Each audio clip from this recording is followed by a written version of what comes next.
Feche os seus olhos, vamos orar. Pai, fala conosco neste exato momento, Senhor. Nós queremos pedir a Ti que ministre uma palavra aos nossos corações nessa hora.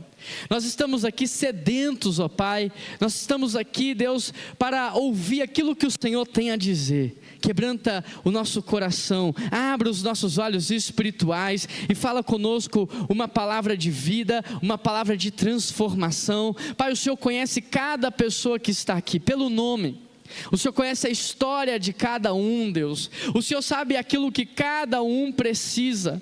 Por isso eu peço a Ti, Deus, fala ao coração da Tua igreja uma palavra que é viva e eficaz, uma palavra que é mais penetrante do que uma espada de dois gumes, capaz de separar a junta, o medula, o espírito da alma, Pai, e que o Senhor venha a ser glorificado nessa manhã. Essa é a oração que eu te faço, em nome de Jesus, amém e amém.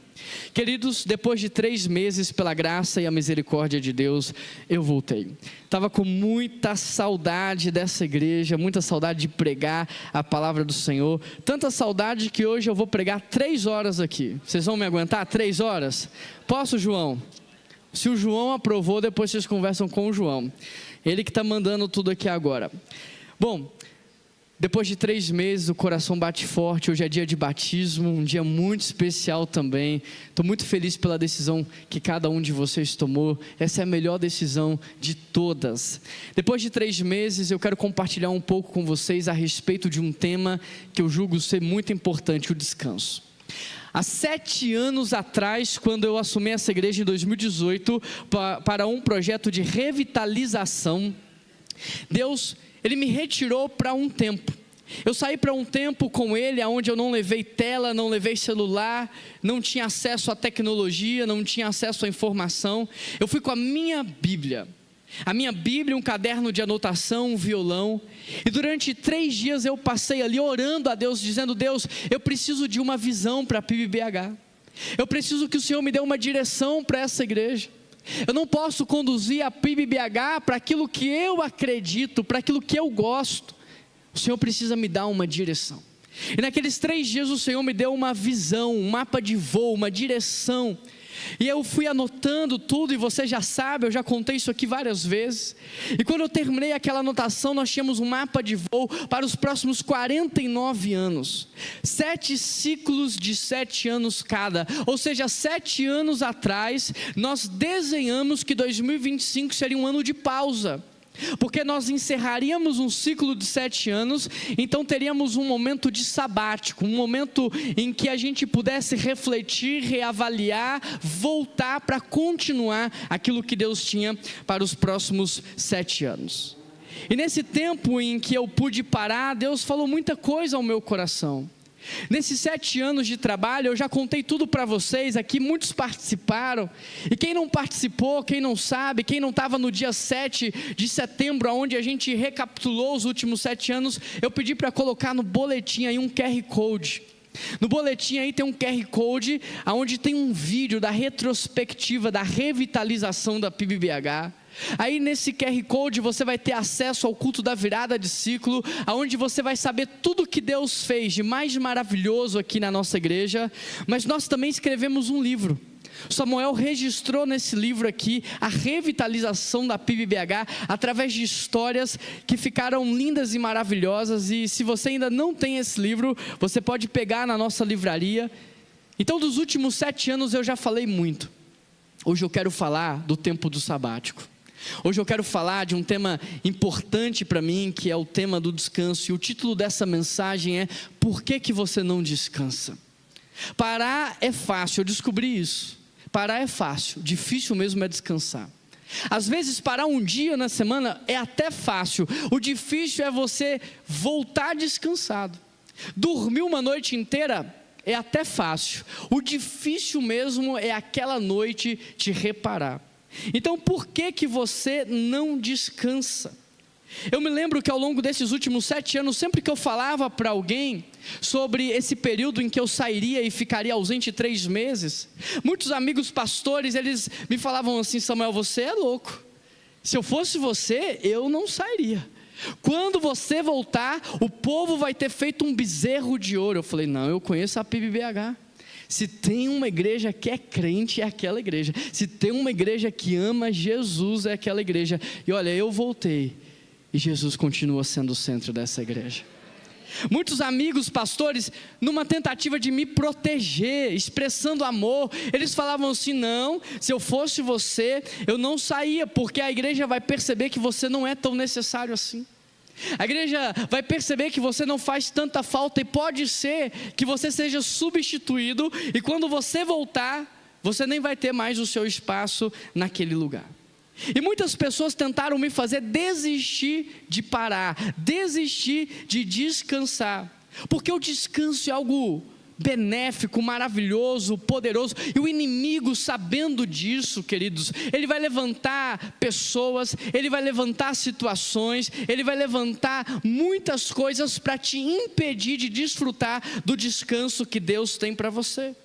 Nessa minha pausa, nessa minha parada, eu descobri que descanso é muito mais do que uma pausa, que descanso é escola, e que o descanso ensina mais do que uma vida movimentada.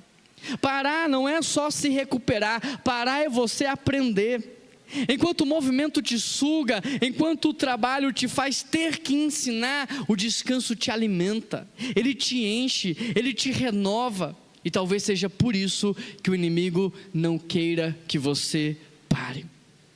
Há 7 anos atrás, nós planejamos essa pausa, e durante 7 anos nós trabalhamos, formando pessoas, implementando processos, trabalhando a cultura da igreja, para que na pausa a igreja pudesse continuar e avançar, só que mesmo assim não foi fácil. Eu poderia talvez não ter parado por pensar que tudo depende de mim. Eu poderia talvez ali nos finaizinhos não ter parado por pensar que eu sou responsável por manter tudo funcionando. Eu poderia não ter parado por me sentir inseguro, por pensar, talvez não sintam a minha falta, talvez coloquem outra pessoa no meu lugar. Eu poderia não ter parado por não ter formado pessoas para darem continuidade.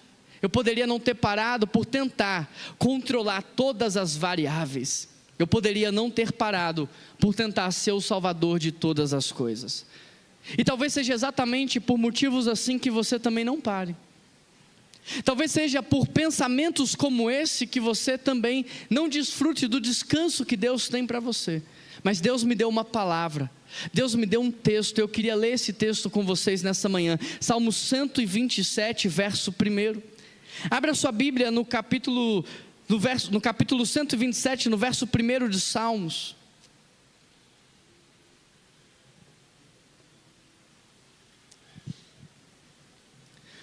Salmo 127, verso 1, o texto também está projetado na tela, e ele diz assim: se o Senhor não for o construtor da casa, será inútil trabalhar na construção.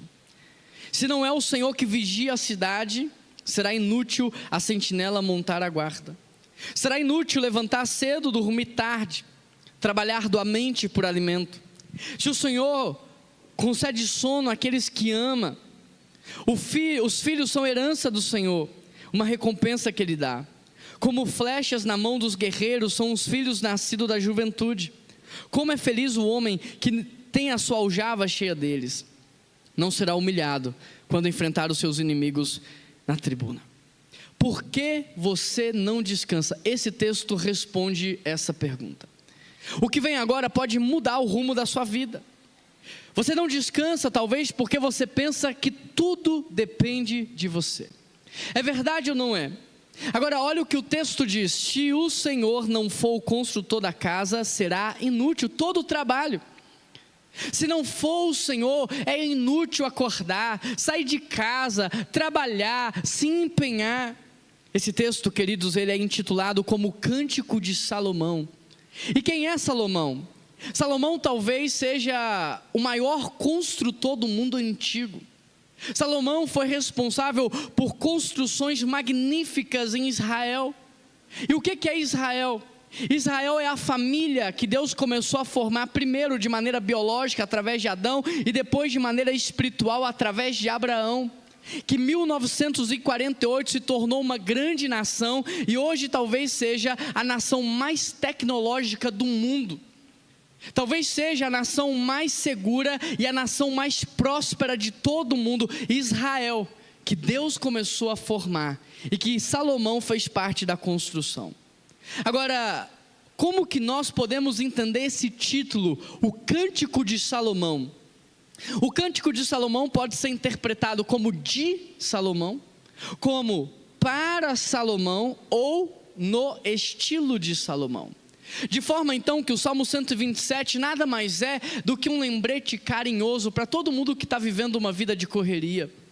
O Salmo 127 é uma advertência amorosa do nosso Deus a respeito de todos aqueles que estão tentando controlar todas as variáveis. O Salmo 127 é uma carta de amor para todo mundo que está tentando ser o salvador de tudo. O Salmo 127 é Deus dizendo para o seu povo: sou eu que sustento todas as coisas. Sou eu que sustento todas as coisas com o poder da minha palavra. Sou eu que estou regendo toda a criação para que o planeta tenha a temperatura certa para que haja vida. Sou eu que estou segurando as marés para que haja vida. Sou eu que estou cooperando para que haja o fôlego. Sou eu. É Deus falando para Salomão: olha, Salomão, você pode ter sido o homem mais sábio da terra, mas sou eu que tenho todo o conhecimento. Você pode ser bom, Salomão, mas eu sou indispensável. Salomão, você pode descansar porque sou eu que cuido. O Salmo 127 também é Salomão, o construtor de Israel e do mundo antigo, testemunhando, assumindo publicamente, dizendo: olha, eu construí muita coisa em Israel, eu construí muita coisa, mas se não fosse Deus, gente, tudo que eu fiz seria só aquele castelinho de areia lá que a gente faz na beira da praia. Se não fosse Deus, tudo que eu fiz teria ficado no tempo, teria sido destruído, mas porque Deus era comigo e Deus estava comigo, então aquele monte de areia, aquela região árida e seca se transformou numa nação próspera, numa nação vitoriosa. Mas eu entendi, gente, não é porque eu era bom, é porque Deus estava comigo. A gente vive como se fosse o pedreiro, o mestre de obra, o engenheiro, o arquiteto, o dono da construtora, tudo ao mesmo tempo. É verdade ou não é, Léo? O Salmo 127 é Deus dizendo: calma, porque você está fazendo uma boa obra, mas quem foi que te ensinou a construir? Calma, campeão, você tem uma ideia maravilhosa, mas quem foi que assinou o projeto da tua vida? Calma, é você que está fazendo, mas é quem que está financiando tudo isso? O Salmo 127 é Deus dizendo para você: foi eu que te fiz, foi eu que te formei, sou eu que te dou a vida, o fôlego, a força, sou eu que uso você. Um psicólogo norte-americano chamado Anchor, ele diz que 80% das pessoas se sentem emocionalmente responsáveis por tudo à sua volta, até por aquilo que você não controla. A verdade é que hoje todos nós estamos vivendo assim. A gente quer controlar aquilo que está nas nossas mãos, mas nós queremos controlar aquilo que também é variável. A gente quer controlar o tempo nas férias. Como pastor, muitas vezes eu fico tentando controlar como que vai estar o tempo no domingo. Deus, não pode chover, né, Jefferson? Jefferson é pastor, sabe o que eu estou falando também. Não pode chover, que se chover o povo não vai. Se chover o povo fica em casa. Então a gente quer controlar o que está nas mãos, mas a gente quer controlar pessoas, a gente quer controlar situações. O Salmo 127 é Deus nos lembrando de que é Ele que controla todas as coisas, não somos nós. Em outras palavras, esse texto é a pedagogia divina do descanso. O salmista começa com um choque de realidade, Samuel. Se o Senhor não construir a casa, é inútil tudo o que nós fazemos. As famílias hoje estão exaustas, mas não porque trabalham muito, Clemilson. As famílias estão exaustas, sabe por quê? Sabe por quê, Mara? Porque a gente está trabalhando errado. É como aquele pedreiro que pega o projeto, mas ele deixa o projeto de lado, e ele pensa assim: eu sei o que eu estou fazendo. Aí você que é o dono da obra, olha para ele e fala assim: fulano, você sabe o que você está fazendo? Pastor, deixa comigo, eu sei o que eu estou fazendo. Aí daqui a pouco ele chega e fala assim: vai ter que comprar mais material. Ué, mas a lista de material falava que era isso. Então, pastor, eu tive que desfazer e fazer de novo, deu tudo errado. Deu errado por quê? Vai ter que fazer de novo por quê? Vai ter que reconstruir por quê? Porque não seguiu o projeto.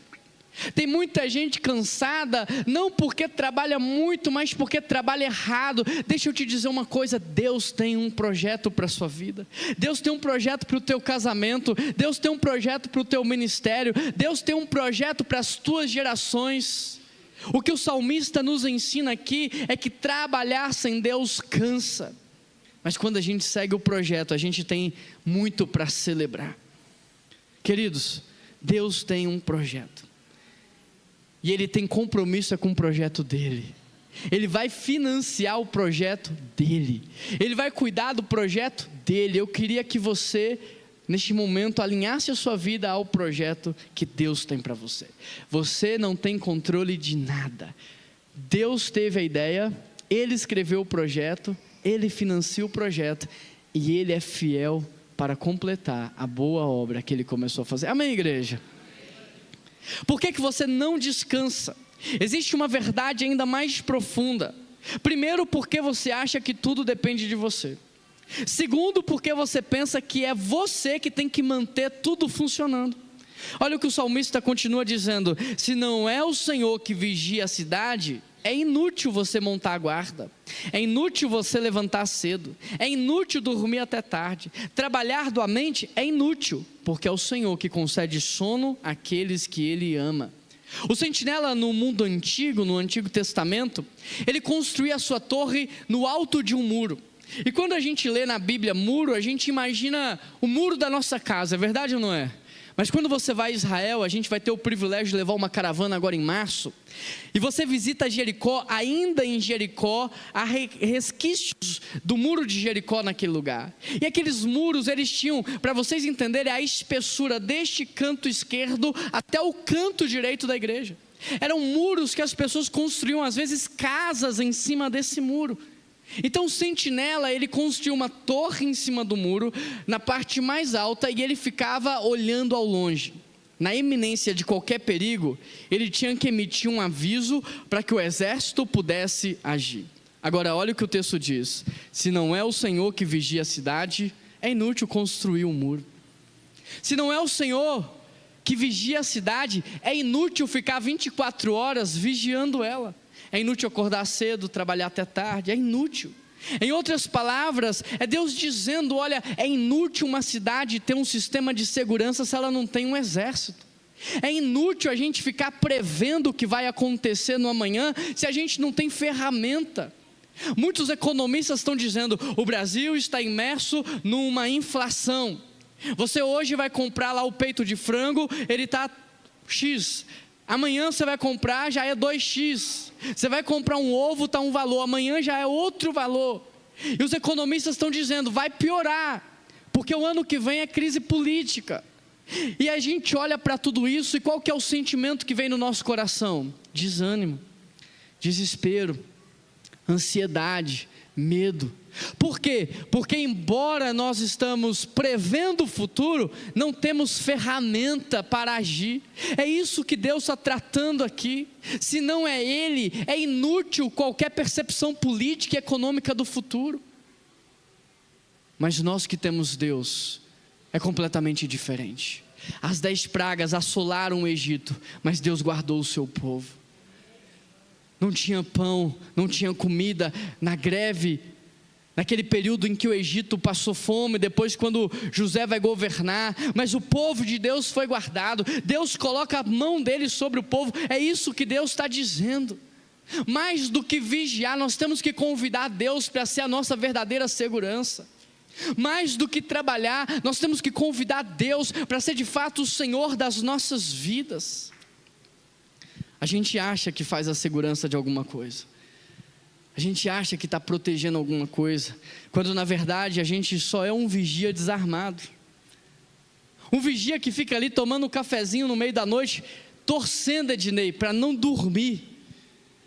Tomando um cafezinho no meio da noite, Priscila, torcendo para nada acontecer. Sabe por quê, Luiz? Porque se acontecer, o que a gente vai fazer? A gente põe a chave tetra na porta, fechadura digital, diz que está vigiando alguma coisa com a câmera, mas na verdade a gente fica torcendo para ninguém entrar, porque se entrar, o que é que a gente vai fazer? Eu me lembro de uma vez, todo mundo sabe que eu comecei a namorar com a Keila cedo, nos casamos cedo, eu tinha 19 anos quando nós nos casamos. Naquele tempo, o adolescente pegava ônibus, andava por aí. Eu com 11 anos, eu saía de Betim, 12 anos, saía de Betim com meu irmão Rafael, a gente pegava um ônibus para vir aqui, para participar do culto da primeira igreja batista de BH. Naquele tempo era assim. 14 anos, estava ali com a Keila e a gente combinava, olha, quem chegar primeiro espera o outro. Então às vezes eu ia para o ponto de ônibus delas para ela chegar e às vezes ela ia para o meu. E a gente vinha andando então para a igreja, para a PIBBH. E numa dessas vezes, a gente estava vindo para a PIBBH e uma pessoa parou a gente e falou assim, fulano. Aquele moço ali abriu a bolsa dela, pegou a carteira dela, roubou. Ela pegou a bolsa, abriu e de fato a carteira dela não estava ali. Eu tinha 14 anos, era um menino. Tinha acabado de começar a namorar, eu precisava mostrar para aquilo o meu valor. Eu precisava mostrar para ela que ela estava namorando com um homem de verdade, que eu era um homem. Saí correndo atrás daquele homem, mas no fundo eu estava torcendo para não alcançar ele, porque eu pensava assim, meu Deus, se eu alcançar ele, o que eu vou fazer? E ele corria, eu falava, Deus, que ele corra mais rápido do que eu. E ele corria, eu, Deus, que ele corra mais rápido do que eu, porque se eu chegasse nele, queridos, eu não sei o que eu ia fazer. E aí de repente ele pega aquela carteira que estava na mão dele e joga assim no meio de um lixo e continua correndo. E então eu posso pegar aquela carteira e naquele dia eu entendi esse texto aqui. Porque se não fosse Deus naquele dia me protegendo, se não fosse Deus me guardando, se não fosse Deus nos defendendo, eu teria corrido em vão. Além de perder aquela carteira, a tragédia ainda poderia ter sido muito maior. Poderia tomar uma surra, ser humilhado na frente da namorada e até perder a vida. Se não é o Senhor guardando a sua casa, se não é o Senhor guardando a sua vida, se não é o Senhor guardando a sua saúde, tudo que nós temos feito é em vão. A cidade é protegida não pelos muros, mas pelo Deus que está acima dos muros. Está certo você ter um fundo de reserva, mas não é Ele que protege você.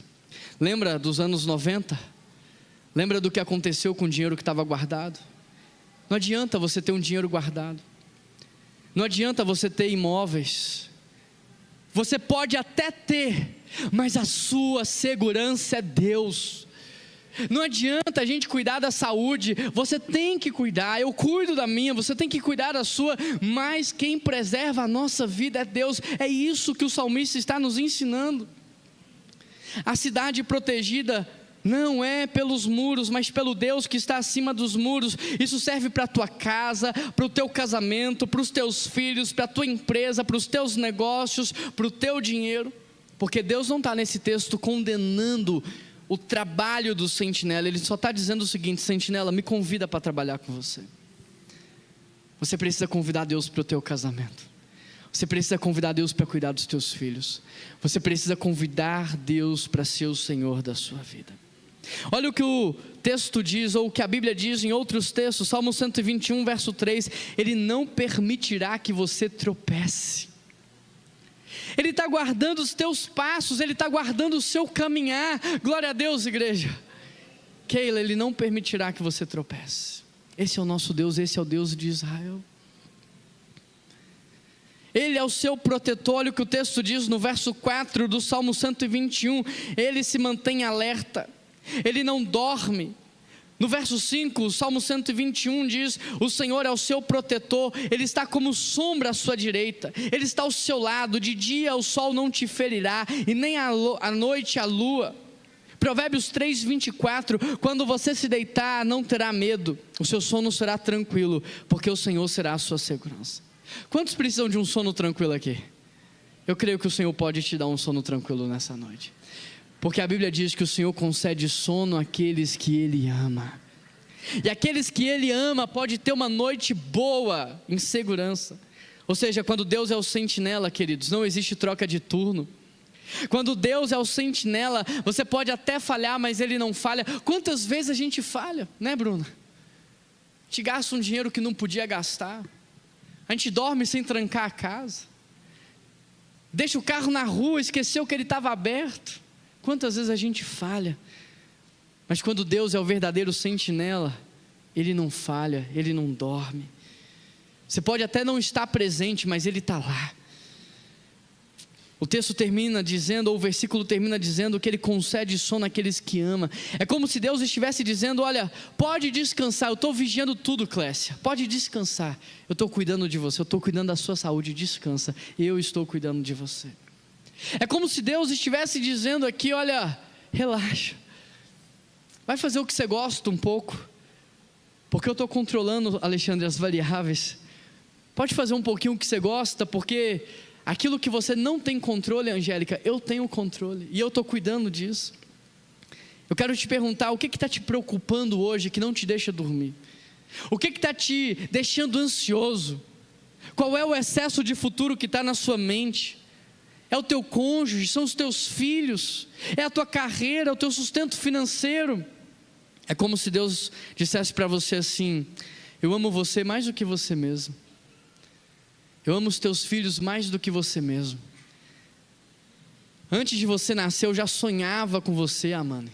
Você acha mesmo que eu vou deixar alguma coisa de ruim acontecer se eu sonhava com você antes de você nascer?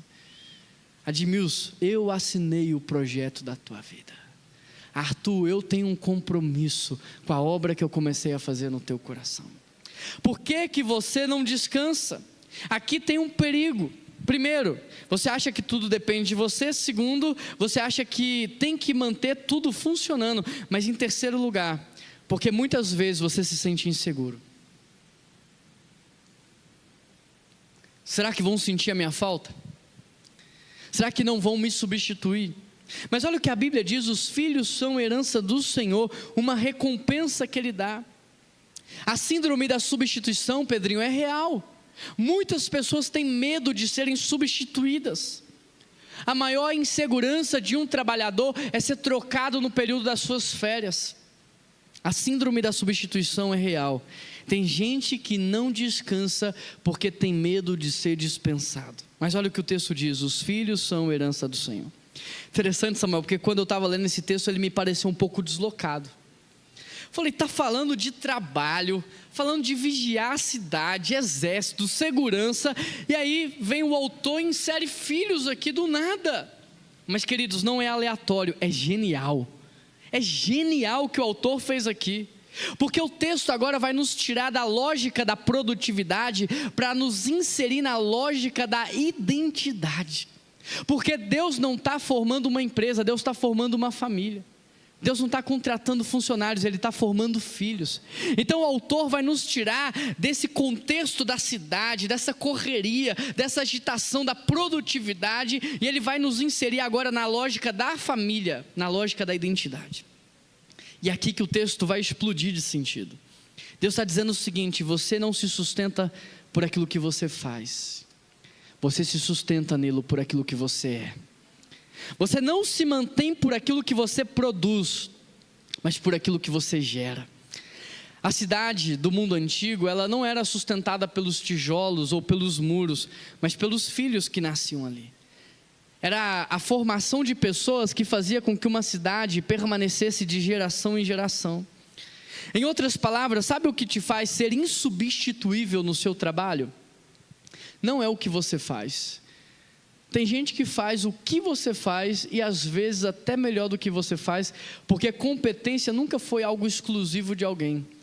Aqui em Minas a gente gosta de falar que por trás de uma montanha tem sempre outra.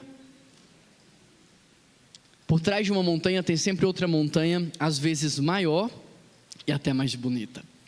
Então competência não é exclusividade. O que te faz ser insubstituível então no seu ambiente de trabalho? O que te faz ser insubstituível é a sua identidade. E a maneira como você se relaciona com as pessoas. Por que eu estou te dizendo isso? Porque filhos gerados ou adotivos são consequência de relacionamentos. O seu futuro, a sua continuidade na terra, o seu legado é consequência da maneira como você se relaciona com as pessoas. Agora, Filhos não vêm para apagar o nome dos seus pais. Filhos vêm para honrar a história e o legado dos seus pais. Jesus não veio para anular o pai. Gente, agora que sou eu, esqueçam o pai, tá? Agora não é Pai Nosso, agora é Jesus Nosso. Jesus não veio para anular o pai. Jesus veio para apontar para o pai. Eu faço tudo o que eu vi o meu pai fazer. Eu estou aqui na terra para cumprir a vontade do Pai. Eu sou o caminho, a verdade e a vida, e ninguém vai ao Pai. Filhos honrados, eles não apagam a chama dos seus pais. Filhos honrados colocam lenha para que o fogo da história e do legado dos seus pais jamais se apague. Quando você entende essa verdade, que o que te faz único é a sua identidade, a sua relação, você agora começa a gerar pessoas, gerar discípulos, gerar ovelhas, gerar filhos espirituais por onde você passa. Gente que é modelada por você, gente que vai carregar o seu caráter, gente que vai carregar porções da sua identidade. Quando isso acontece, esses filhos, esses funcionários, essas ovelhas, esses discípulos, esses amigos espirituais, eles vão fazer 3 coisas por você. Eles vão honrar você na sua ausência, eles vão proteger o seu nome e eles vão continuar o legado que você estabeleceu. Quem gera filhos espirituais nunca é esquecido. Quem investe em pessoas nunca, jamais é substituído. Quem deixa marcas no coração de alguém sempre tem o seu nome lembrado. E aqui eu quero expressar a minha gratidão a todos os membros dessa igreja, a todos os servos dessa igreja que trabalharam arduamente, e principalmente a nossa diretoria, a nossa equipe ministerial, que serviu arduamente para manter todas as coisas funcionando no mais alto nível de excelência, compromisso e amor. O que eu estou pregando aqui para vocês hoje não é utopia. O que eu estou falando para os irmãos aqui hoje é real, e vocês puderam desfrutar disso ao longo dos 3 últimos meses. Por que então você não descansa? Se você mudar isso aqui agora na sua vida, você vai ver uma transformação imediata. Primeiro, porque você acha que tudo depende de você. Segundo, porque você pensa que é você que tem que manter tudo funcionando. Terceiro, porque você se sente inseguro. E em quarto lugar, porque você não forma pessoas, porque você fica preso sempre na execução e não investe na vida de pessoas. Mas o texto continua: os filhos que são herança, que são recompensa, são como flechas na mão do guerreiro. Filhos nascidos da juventude, como é feliz aqueles que têm a aljava cheia deles. Uma verdade dura aqui: muita gente não descansa porque fica preso na execução, e quem fica preso na execução está criando uma prisão para si mesmo, porque se ele parar, a loja para, se ele parar, a fábrica para, se ele parar, o ministério para. Se o que você faz está dependendo só de você, você está criando, não é um trabalho, não é um negócio, não é uma empresa, é uma prisão. Tem muita gente que não pode tirar férias, porque se sair um negócio desmorona. Você não tem um negócio, você tem uma prisão. Tem gente que tenta fazer tudo, ele quer ser o arqueiro, ele quer ser o arco, ele quer ser a flecha. Resultado, esgotamento. Um dia a conta chega, gente, um dia a conta chega. Não dá para fazer tudo. Deus não te chamou para ser o salvador da pátria, Jesus é o salvador da pátria. O problema não é o trabalho em si, mas muitas vezes a nossa visão de trabalho, a nossa lógica sistêmica, a maneira como a gente age. Mas Deus nos chamou para formar pessoas, Deus nos chamou para fazer discípulos, Deus nos chamou para gerar filhos espirituais, Deus nos chamou para trabalhar com gente. Mas tem gente que fala assim: pastor, formar gente é difícil demais. É difícil. Mas não formar também é muito difícil. Tem gente que fala assim: pastor, capacitar a gente é difícil demais, mas fazer tudo é mais difícil ainda. Pastor, investir em pessoas é cansativo, mas cansativo mesmo é ter que fazer tudo sozinho. Cansativo é não tirar férias, é não poder descansar. Você precisa escolher que difícil você quer para a sua vida. Eu prefiro 1000 vezes gastar minha energia treinando, capacitando, do que fazendo tudo sozinho. Eu prefiro 1000 vezes investir a minha vida na vida de alguém e às vezes até perder essa pessoa e ter que investir tudo de novo em outra, do que não ter como tirar uma férias, do que não ter como descansar num dia. Eu prefiro 1000 vezes formar gente e trabalhar cercado de pessoas, do que ter que trabalhar sozinho. Nessa metáfora do Salmo 127, Deus é o arqueiro. Ele define o alvo, Ele define a direção, Ele define a força. Ele cria o arco, Ele cria a flecha. E talvez eu e você sejamos o arco. E o nosso papel é impulsionar a gente.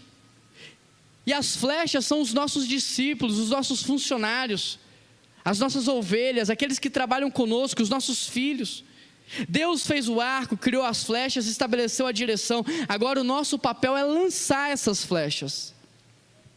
Agora repare que depois que uma flecha é lançada, ela precisa voar sozinha.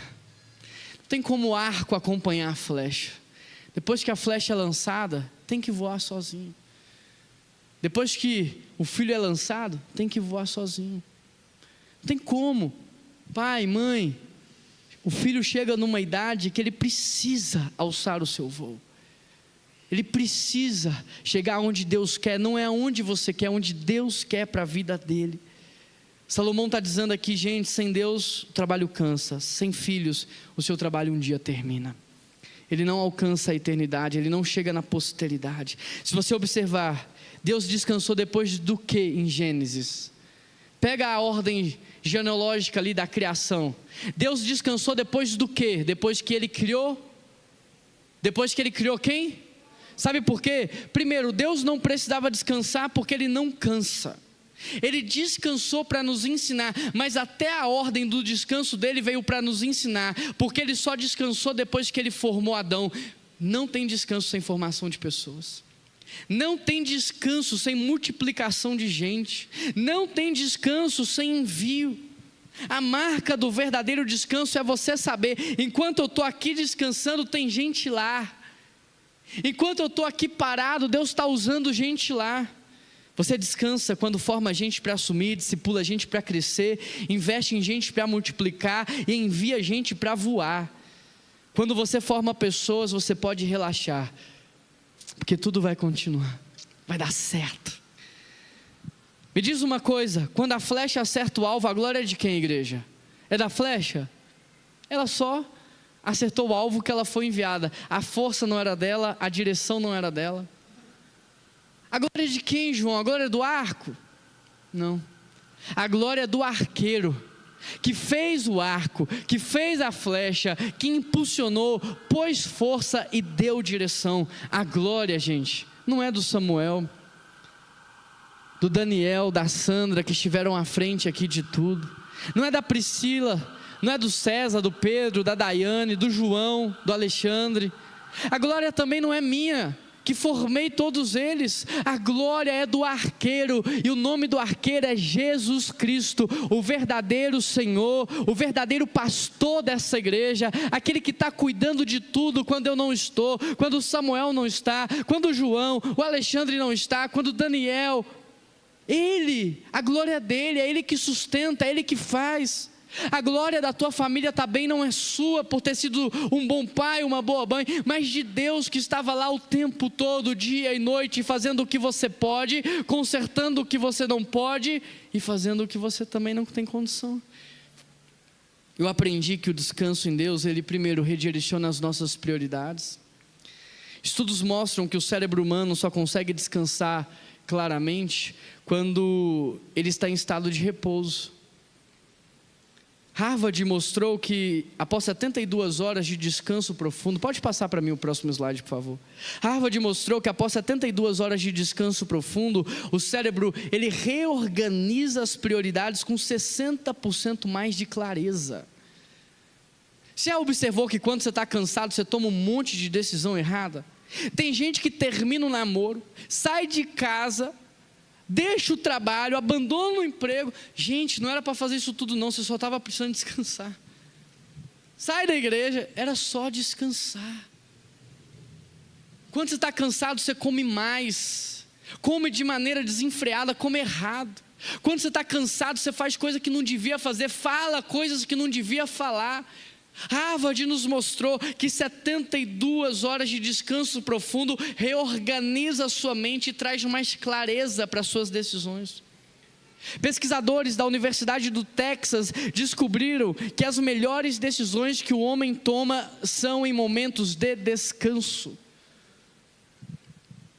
Descansado, você come melhor, age melhor, trabalha melhor, produz mais e toma decisões melhores. Eu aprendi que o descanso em Deus, ele nos coloca no ritmo certo da vida. O corpo humano, ele tem mais de 20 relógios biológicos internos. E sabe aonde é que esses relógios biológicos são ajustados? No descanso. Você já reparou que quando você sai de férias, você acorda mais cedo?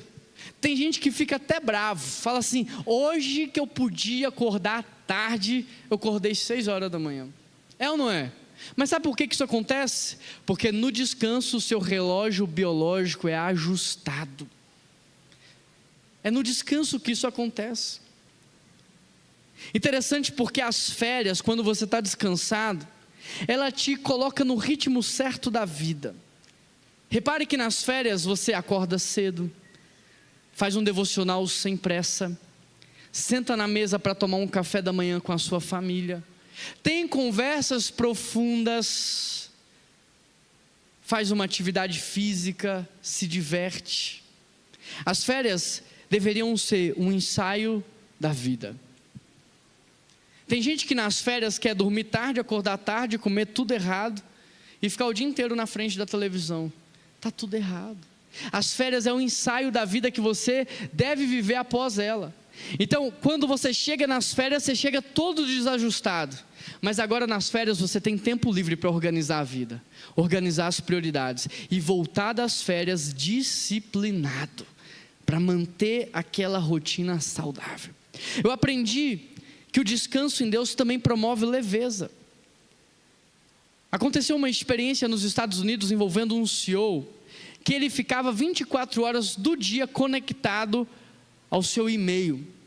E aí deram para ele um final de semana de descanso e ele falou assim: eu não posso, porque eu tenho um monte de e-mail urgente que eu preciso resolver. E aí deram 48 horas para ele, para que ele não mexesse no computador. 48 horas depois, sabe o que ele descobriu?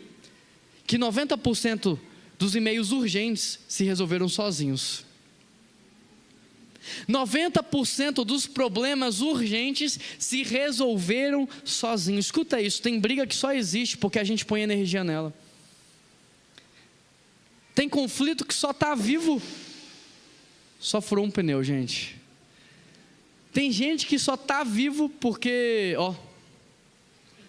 tem problema que só continua vivo porque você fica lá dando energia para ele. No descanso, Deus coloca gelo onde você estava pondo fogo. Quando você para, quando você diz: eu não vou falar, eu não vou fazer, Deus está colocando gelo aonde você estava colocando fogo. Está fazendo sentido para alguém aqui? Quando você descansa em Deus, você descobre que antes você estava lutando guerras que você não precisava lutar, resolvendo problemas e crises que não eram suas, carregando pesos que Deus nunca pediu para você carregar. Descansar é você admitir para você mesmo: eu não sou Deus, eu não sou onipresente, eu não sou onisciente, eu não controlo as pessoas, eu não controlo as emoções das pessoas, eu não controlo a decisão das pessoas, eu não controlo nada. Eu quero te dar algumas dicas de como é que você pode descansar de verdade. Primeira dica: faça tudo na hora certa. Na hora de trabalhar, trabalha, mas trabalha para valer, trabalha de verdade. Na hora de descansar, então descansa, faça tudo na hora certa. Sabe por que eu estou falando isso, Ednei? Porque tem gente que na hora que é para trabalhar está fazendo o quê? Está na rede social, está no celular. Tem gente que na hora que era para estar trabalhando, está conversando no corredor. Lá na sua empresa não acontece isso não, né, Alexandre? Só na do restante do pessoal aqui. Está no corredor. Tem gente que toma cafezinho de 5 em 5 minutos. Tem gente que não vai no banheiro em casa não, quer ir no banheiro na empresa, para ficar 30 minutos Só que se você faz isso, gente, nem crente você é. Porque crente honra a Deus no trabalho. Hoje as pessoas não querem contratar crente. Se você faz isso, você não é crente, porque crente honra a Deus no trabalho. Então na hora de trabalhar, trabalha, sabe por quê? Porque na hora que for para descansar, você vai descansar. Agora, se você enrola na hora do trabalho, na hora que você tinha que estar descansando em casa, você vai ficar preocupado. Nossa, eu devia ter feito isso, não fiz aquilo, eu vou ser demitido. Se você não trabalha na hora que tem que trabalhar, na hora que você está em casa e tinha que descansar, você está lá no computador trabalhando. Então a primeira dica para quem quer viver descansado é: faça tudo na hora certa. Se é hora de dormir, durma. Se é hora de descansar, descanse. Se é hora de trabalhar, trabalhe. Amém? A segunda dica que eu te dou é: aumente a sua produtividade. Aumenta a sua produtividade, porque isso vai te dar flexibilidade. Sabe qual é o funcionário que precisa ser controlado nos segundos e nos minutos? O funcionário que ninguém confia nele. O funcionário que tem a fama de enrolar. Mas quando você trabalha e as pessoas observam isso, quando você dá resultado e as pessoas percebem isso, sabe o que elas te dão? Flexibilidade. Você chega para a pessoa que trabalha e dá resultado, ela está cansada, você fala assim: vai para casa, tira a tarde hoje. Amanhã pode trabalhar de casa, não precisa vir não. Gente, flexibilidade hoje é melhor que salário. Mas quem é que recebe flexibilidade e autonomia? Quem trabalha de verdade. A terceira dica que eu te dou para você ter uma vida descansada é: tenha foco. Interessante, porque talvez você pensou assim: o pastor vai dar dica de descanso, ele vai falar da posição de dormir, né? Não durma assim não, dorme assim, o que comer antes de dormir, não. É interessante que para descansar tem que trabalhar. Deus descansou porque Ele fez bem feito, e viu Deus que tudo que Ele fez era bom. Então as dicas é sobre isso: tenha foco. Se você coloca um papel ali fora, ele vai ficar amarelado, mas se você pôr foco no papel, o que vai acontecer? Ele vai pegar fogo. Você já observou que hoje as pessoas não têm foco? As pessoas trabalham com um monte de coisa, elas têm um monte de empresa, elas têm um monte de negócio, elas têm um monte de Instagram, não tem foco. Gente, no Brasil que a gente vive de crise política, crise econômica, inflação, nada vai dar certo se você não tiver foco. Se você tem um projeto e quer ver esse projeto crescer, você precisa ter foco, você precisa investir nele, porque senão você vai fazer um monte de coisa e não vai fazer nada bem feito e também não vai descansar. A quarta dica que eu quero te dar é: faça tudo o que depende de você e entregue para Deus aquilo que não está nas suas mãos. Tem gente que quer que Deus faça por ele o que ele pode e quer fazer o que Deus pode. Então, trabalhar está nas suas mãos, ser um bom funcionário está nas suas mãos. Mas tem coisas que não dependem de você, aí você coloca nas mãos de Deus. Tem gente que quer ser Deus, que quer controlar o chefe, quer controlar o clima emocional do ambiente de trabalho, quer controlar as pessoas, a decisão das pessoas. Mas se a gente fosse Deus, a gente não perdia nem a senha do celular, nem a senha do aplicativo do banco a gente perdia. Tem gente que quer ser Deus, mas deixa o leite derramar, não consegue controlar o leite na panelinha. Então, renuncia essa posição, a gente não tem controle de nada. Descansa, relaxa, Deus sabe o que Ele faz. Eu quero fechar essa mensagem com uma história, mas antes, aproveite bem o tempo que você tem. Eu gostaria que com esse sabático que o Samuel tirou lá em junho, a Sandra tirou depois lá em julho, eu tirei agora em setembro, eu queria inspirar as empresas a promover essa cultura também. Eu queria inspirar as pessoas a levar essa cultura, porque Samuel sendo funcionário, Sandra sendo funcionário, não é fácil a gente ficar sem as pessoas, mas faz bem para a própria organização, faz bem para todo mundo. Então você empresário, talvez você pense: eu não posso ficar sem fulano. Às vezes é melhor parar um pouco para não ter que parar para sempre. Então eu queria inspirar as pessoas. Agora talvez você fale: pastor, mas lá no meu trabalho ainda não tem essa cultura. Eu ainda não consigo tirar nem 30 dias seguidos no ano, eu só posso tirar 15. Lá não tem essa cultura. Então sabe qual é a minha dica para você? Aproveite bem o tempo que você tem. Se o tempo que você tem para dormir é de 22 às 6, então durma de 22 às 6. Não leva o celular para a cama, coloca no modo soneca, Aproveita esse tempo para dormir.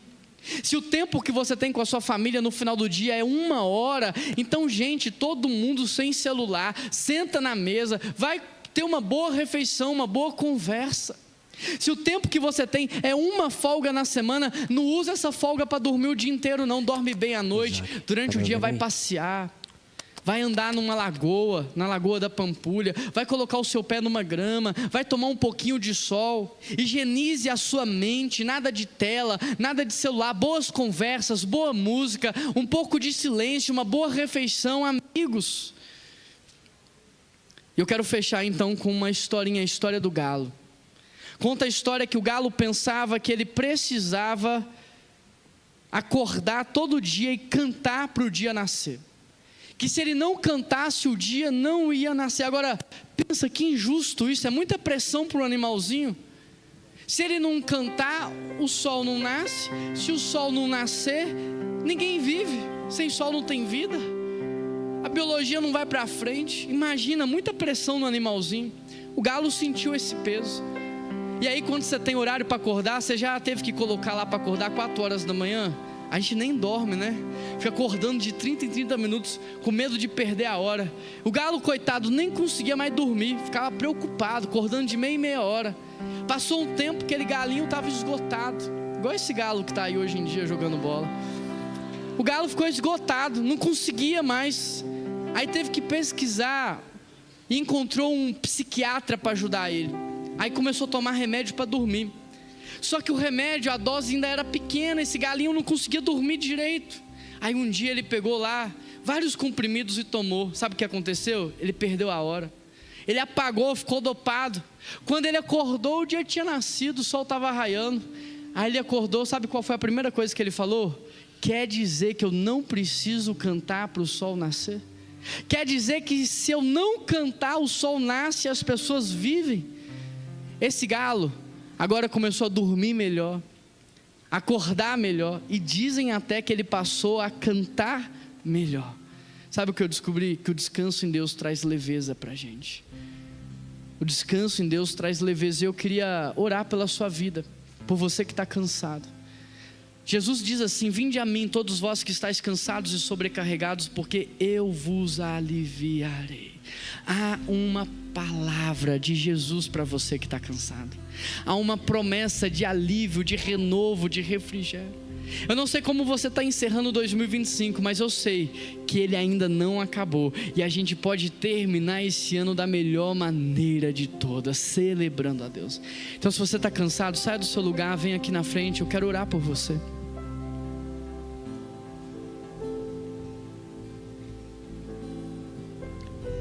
Se você crê no poder de Jesus, se você crê na presença do nosso Deus, se você crê que Ele pode cumprir a palavra que Ele liberou sobre renovo, alívio, refrigério, saia do seu lugar, é um ato de fé. Eu quero interceder, eu quero clamar, crendo que essa manhã é uma manhã de renovo e que você vai terminar esse ano da melhor maneira possível, que você vai viver em 2026 o melhor ano da sua vida. Sabe por quê? Porque Deus tem um projeto para você, porque você é sonho de Deus, porque Ele assinou esse projeto, Ele se tornou responsável pela sua vida, é Ele que te mantém de pé, é Ele que te sustenta e Ele é fiel para terminar a obra que Ele começou. Sua igreja, fica de pé, estenda suas mãos para os nossos irmãos. Essa não é uma luta deles, essa é uma luta nossa. Aqui nessa igreja ninguém luta sozinho, nós somos família espiritual, é um guerreando pelo outro, é um lutando pelo outro, e essa vitória também é nossa. Pai, eu quero colocar a vida dos meus irmãos, eu quero colocar a vida dos meus irmãos, Pai. Nós somos a tua família espiritual, nós somos a tua noiva, o povo que o Senhor escolheu, o povo que o Senhor formou. O Senhor nos trouxe aqui nessa manhã. Há um projeto do Senhor para cada um que aqui está, Pai. Ó Deus, eu quero pedir ao Senhor, porque a tua palavra diz: vinde a mim, e nós estamos neste exato momento obedecendo a tua palavra. O Senhor nos convidou e nós estamos aqui no teu altar, entregando tudo que nos preocupa. Recebe a nossa preocupação, a nossa ansiedade, recebe, Deus. Recebe a preocupação, Deus, de muitos aqui em relação à vida financeira. Recebe, Deus, aqui muitas pessoas estão renunciando à ansiedade em relação ao futuro. Entrega teu filho, entrega tua filha, entrega teu casamento nas mãos do Senhor.